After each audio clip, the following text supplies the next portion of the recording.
Hey, and welcome to another video.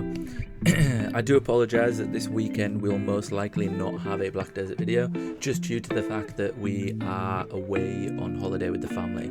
But as you can see, we've just opened, we've just got our first casket, and then we've moved on to the Prince Ali rescue. I also want to add that we will actually be doing live commentary on a lot of these clips in the future. However, at the time, obviously I haven't done that. After doing Prince Ali rescue, we've decided to go and get the 15 mining for the Dorix quest. So this is my first inventory, and obviously we would smith it in Lumbridge and get a few little smithing levels. Not many, because obviously we're only making the actual bars, we're not making the bars into anything. Even though there is an anvil there and we could have done that, I just didn't think at the time, and so we carried on. That's 15 mining. We can now go and get the items for the Dorix quest, which we did. Then went over, and obviously this quest is one of the easiest quests in the game. Really good to start with on many Ironmen because you get a lot of mining levels for free. Then on to fishing. I believe we wanted, I think it was like 10 or 15 fishing to start doing bait fishing and then feather fishing, so that way we could get just a few levels early game. We cooked all the shrimp as we were going, 7 cooking there, pretty much from like the first inventory, and we only got 3 fishing, which is crazy. Shrimp are very low XP, I think it's like 10 XP per time. Then 10 cooking, that's pretty good, nice little milestone.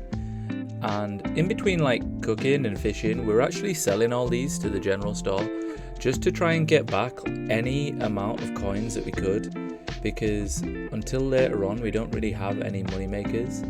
So went and got some more items, so fishing rod, fly fishing rod, bait, etc.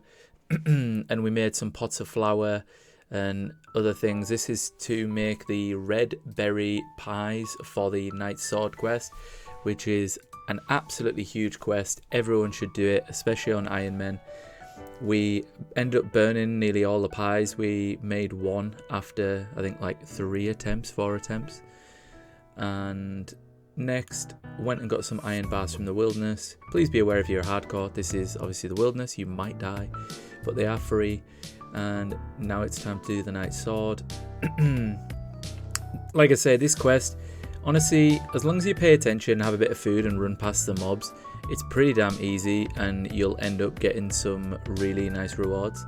As we were walking back, we were going past the ornate spawn for the legs, so we went and got that whilst having a herring. That's one of the reasons that we needed the bait as well, for the herring. Then up near the Black Knight's fortress, went and got the other piece of the ornate outfit. That's the top. Like I say, I think I said it earlier, you can only get the cape if you don't do the Goblin Diplomacy as a level 3 free-to-play account. If you're members, it's fine. So 12,700 XP there, 29 smithing later. We ended up getting our own blue right sword because Fashionscape is Fashionscape and you may as well get it at the time. And I can't remember what we go on to next. Oh, next piece of ornate equipment. So I was actually checking this to see if it give you any bonuses, but I'm pretty sure it's just the exact same as leather gloves and boots, yeah. But at least it looks a lot better, and it's a bit of Fashionscape that, you know, not everyone has. So I thought it was quite cool to wear that. Then back to fishing. What the plan here is, we're going to use all of the bait and all of the feathers for the fly fishing. And here is our first book of knowledge quiz. We are going to use all of our XP lamps on runecrafting, even though we're only level 1. Obviously it would be a lot smarter to get level 10 and then do it. However, I hate runecrafting, and rather than wasting inventory slots, I am going to just use every single book on it regardless.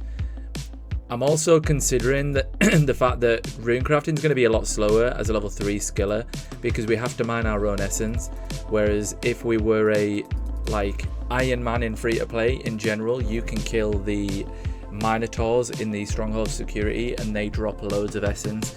So if you are just a normal Ironman and you're not a skiller, it's definitely worth doing. These are the results of just the bait there. You see 22, 23 fishing and 26 cooking. We then went on to the fly fishing, and and I believe that this was the results. We're halfway through and we're already at 30 cooking. It's much faster once you get onto fly fishing, I will admit. And we made over 600 GP from actually doing this, and 200 feathers is like 400 GP. So technically doing this and fishing and selling them to the general store, and we didn't sell all the fish, we kept some of them for, you know, whenever we walk around the game. As a level 3 you are going to get hit by many monsters, so we could have made even more. You're probably looking at, you know, a return of investment 3 times. So we moved on to woodcutting. We need to get fire making up as well. I was very lax with the fire making and didn't really want to do it, so I ended up banking the majority of the logs and basically just sort of power woodcutting, and so here's 20 coming in. I actually had to shorten this clip quite a bit because this last log was like the longest log I've ever had to cut. It was like being level 1 again and you just can't seem to cut the tree down. So we got a bird's nest. We had a beginner clue, so let's see if we can do it.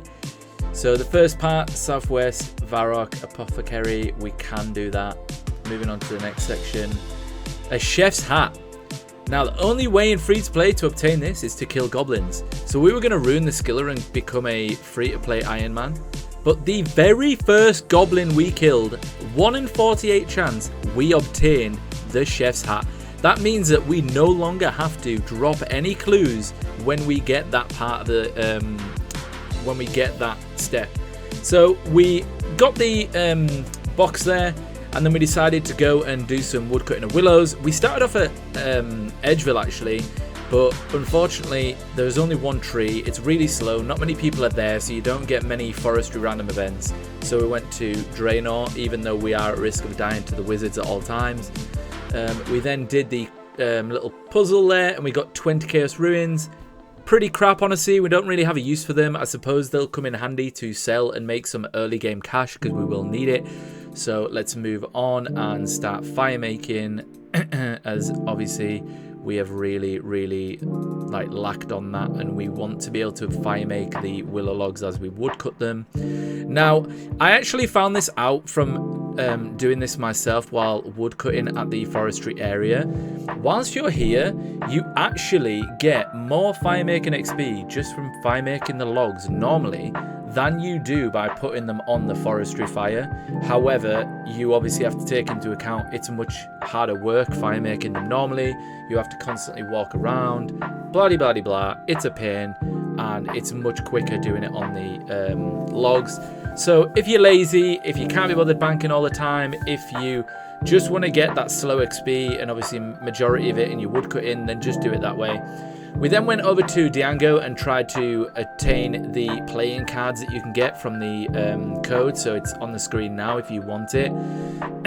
Unfortunately, we didn't know that you actually have to be a member to obtain these cards, which really upset me, because obviously it's another item that I wanted to, you know, look cool as I'm, you know, walking around, a bit of fashionscape. But yeah, you've got to be a member, so unfortunately they are a pair of fashionscape that we'll probably never ever wear or obtain, as long as we stay free to play.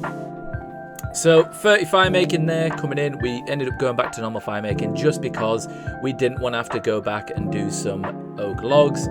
We then came over and started doing this little event. I don't know if the XP scales with the actual type of tree that people were cutting. However, doing it here next to an oak tree, we were getting like 1 XP drops or 2 XP drops. It was ridiculous. It was so bad. So back to the fire making grind, back to the woodcutting grind, 34 and 32, going pretty solid. In case you didn't know, the more people actually woodcut in a tree, the faster you woodcut it, because it gives you invisible levels. And this was with the forestry update. Trees no longer have a tick chance to destroy them. They actually only go off timers now. And this was the event that we got at Willows, and as you can see, the XP is so much better. If you're doing this, by the way, this specific event, look for the one that says like mullet or sleazy back and sides, and you can literally just spam them between those two options on one of them and get way more XP. We then decided to do some fishing here, because obviously you can actually still do the events while doing fishing, and we got our first geode. So we went over Dorix, we can complete that. Now over to Varrock, we can complete this step as well. Let's get in there. In case you didn't know, by the way, Diango sells a Easter event spade, and that actually works as a normal spade. And this is the last clip. Getting in the chest. If you've liked, please like, comment and subscribe, and we'll see you in the next episode. Thank you for watching.